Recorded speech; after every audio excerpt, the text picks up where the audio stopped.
Hey, guess what? That Voice podcast is going international. Well, went international. Stay tuned to hear the deep, dulcet tones of one of Singapore's most well-known radio personalities. I'm Sally Prosser, and you're listening to That Voice podcast. No matter who you are or what you do, your voice matters. And unless you've sworn a lifetime vow of silence, this is the podcast for you. If you've been following me on social for a while, you might remember I went to Singapore earlier this year for a bizcation. I was over there for a change of scenery, to put together my online program Speak to be Heard, which is now available, and also so I could say I drank a Singapore sling in Singapore. Yeah, I know I'm a bit corny, but I do take my cocktails very seriously. So while I was there, I also took the opportunity to chat to a very cool guy for my podcast, which was only a little pod baby in my mind at that stage. I bailed up broadcaster Joe Augustin. Joe worked in radio, heading up successful programs in Singapore for more than 20 years. Now he runs his own business doing voiceovers, speaking gigs, and coaching, kind of like me. He also hosts his own podcast, the TMI podcast, and is pretty much an audio engineer. So I really hope, Joe, you don't cringe when you hear this episode played out, because I am recording it from my wardrobe. So now let me take you back to a rainy old day in Singapore. Joe, thanks so much for joining That Voice podcast. Welcome. Oh, I'm glad to be here. Thank you very much for having me. So my first question is always the same. Could you do your job if you lost your voice? Right now, it'll be a very inconvenient thing. Yeah, because as a voiceover, as an MC, as a coach, and as a father, I'd say very difficult to not have a voice. As a husband, that is something to think about. And it's such a relevant point, because a lot of people think about their voice in their professional setting, but it is more valuable in a personal setting, wouldn't you say?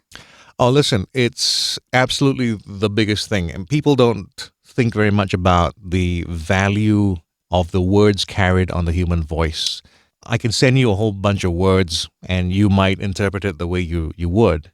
But when it's done correctly, when it's communicated with a voice, then you get to understand, what the meaning behind everything is. So for me, that's the huge thing, as in, like, most people end up nowadays sending out texts to each other and they don't think about the voice. And I wish the world was more about the voice, because there would be so much less that would happen, I think, that could go wrong if it came with a voice. You know, how many times you've gone on the internet and you see a post that to you means something and then you react to it, and then after a while you realize, oh, that was something else. That wasn't that at all. Or the worst thing that happens on the internet is sarcasm that doesn't go right. Right? Absolutely. Words without emphasis or inflection or tone, all of these things can be totally misinterpreted, and we see it happen all the time. Yeah. So in your field, you would have a lot more awareness of the voice than the average person. So how much in your day-to-day life do you think about the delivery of your voice? It depends how close a microphone is. It's the curse of being a broadcaster and also being a bit of an engineer. So I'm looking at the audio in terms of waveforms. I'm listening to it. And now as an interviewee, I'm still thinking about all the audio aspects and what it sounds like.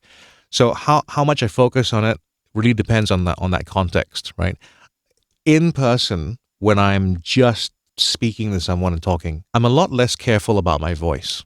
So, we had breakfast earlier this morning, and I'm fully aware that experience can sometimes create doubt as to whether or not I am the person I'm supposed to be, right? Because I really don't bother as much when I'm not on microphone. I put my guard down. In terms of personality as well, I'm just much more docile, I would say. I'm much more of the introvert without a microphone, because I'm not thinking about the process.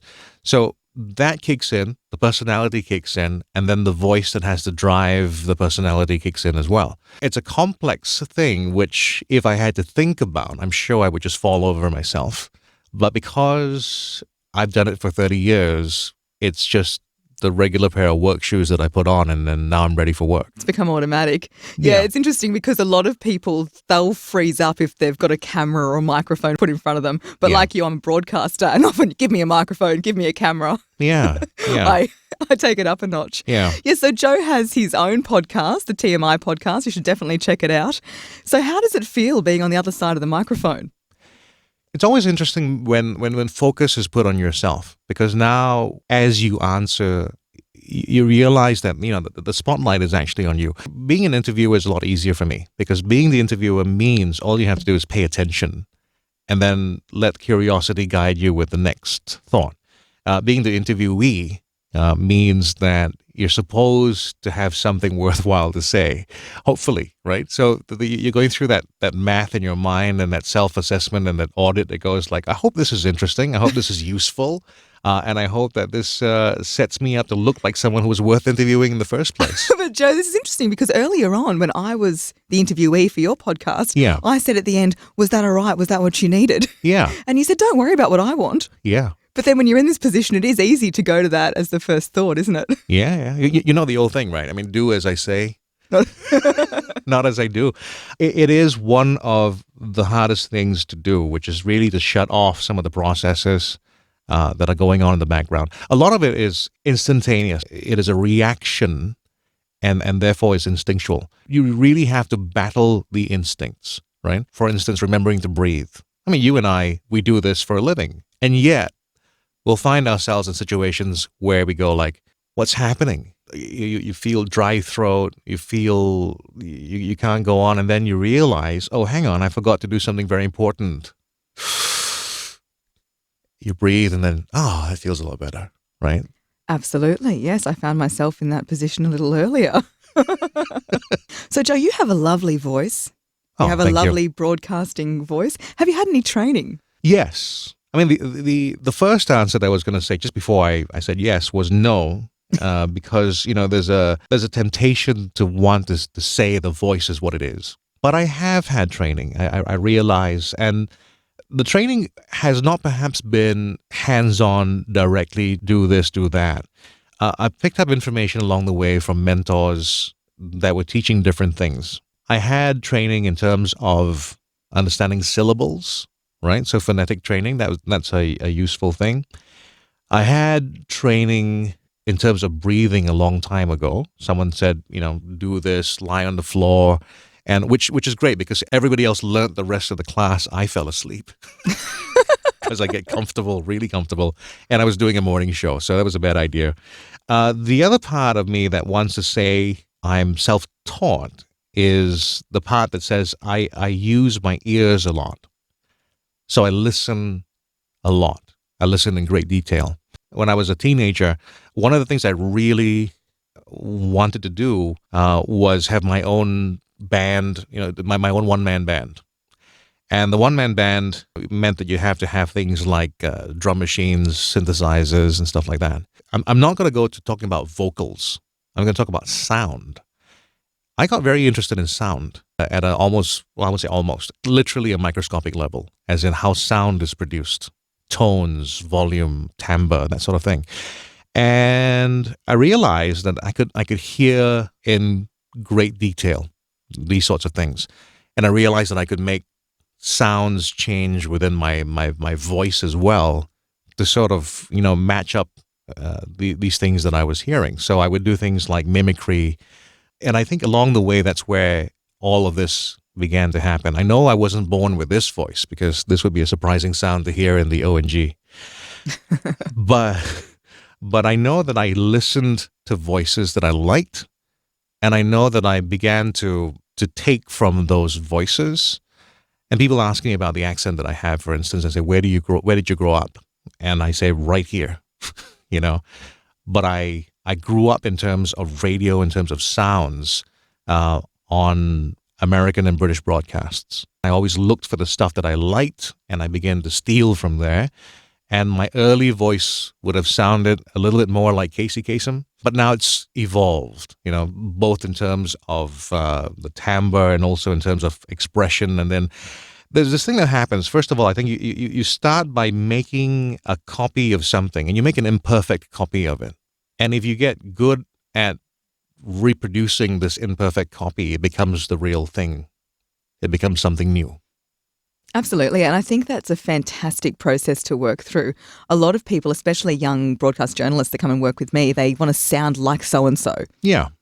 And I always say, don't just copy. Listen to a lot of different voices, just as you're explaining, and take from them what you like. Take on the qualities. You tend to look at the gaps, right? So when you pick a voice that you like, for instance, the first thing you tend to notice is how it's not. Guys, especially when you talk about voice, it's almost automatic. You want to have that low voice, right? There's a tendency to want to go to try and push the pitch down. And if you don't know what you're doing, you might end up sounding a bit like this. You have that low pitch. It's like you've swallowed your voice. With nowhere to go, right? And I think part of discovery is that as well, as in like I've watched other broadcasters who have done their own thing, who have started what in terms of voice discovery, I feel tragically, where they do start off talking like this, and they think that this is the way you talk, right? A lower voice, and I hear them struggle and push the voice, and then I hear them break through it. I hear them get somewhere else. And then what I think I learned, we don't actually know where it's going to go. I might say, or might be tempted to say, don't speak at too low of a voice. And then I've seen it happen as well, where someone who has begun by speaking with too low of a voice get to a point where now that voice actually has begun to work for them. Maybe the rest of the physiology has caught up with that and now supports that. And now their voice has become that, and it's become a better version of that very bad voice that they started with. Yeah, and I think a lot of that also relates to you want to have freedom with the voice. Freedom over force. And when you get that low voice, you often get force. Yeah. Not freedom. Or when you get a high pitch, often that's force over freedom. Yeah. But when you let the voice just, as you say, settle into that freedom, yeah, it feels like you describe it as the body catching up, which I like that. Let's use an analogy, right? You're getting ready for a party. You'll put on some makeup, put on the right clothes, right? There's a temptation as well for voice to have that. You want to come across well if you have some kind of control on the voice. So I'd say I have some control on my voice, and when it comes to different settings, I am changing my voice to work for that. So I do find myself when I'm in teacher mode, when I'm doing coaching or I'm doing I'm doing a presentation, there's a different voice that comes out, and I am putting on that voice. There's a different voice as well that I use for voiceover. So when I'm doing, trailers, I think there's some voices that are well within the normal voices, and you can use them all the time and anytime you want. And I also think we have those reserve voices, which can be used in a pinch that'll do the job for that time. So when I do my trailer voiceovers, and let's say it's a horror film, I pull myself into a place where I'm playing a different part of my register, and I'm really tired at the end of those sessions. But I always audit back. I listen to it and I go like, how did that sound? Is that sound convincing? And I only let it go if it does.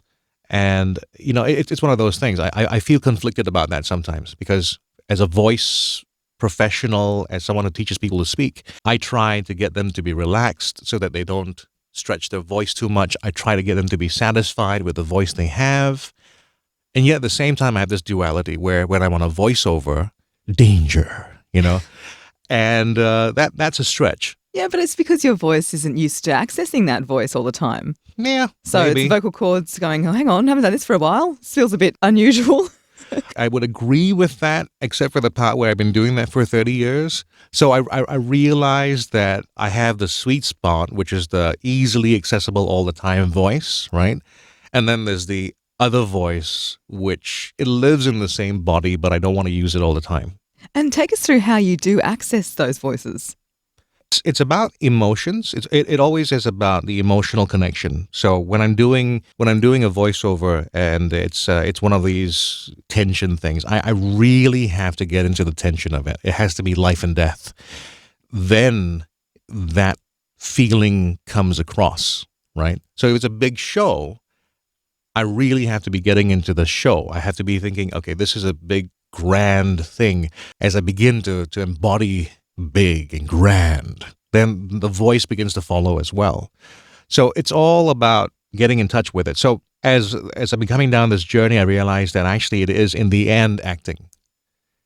In the end is about getting to the emotional state you need to be so that what you say is valid. Yeah, acting is such a great training ground. And I think that even people who don't consider themselves to be thespians, it is a bit like acting.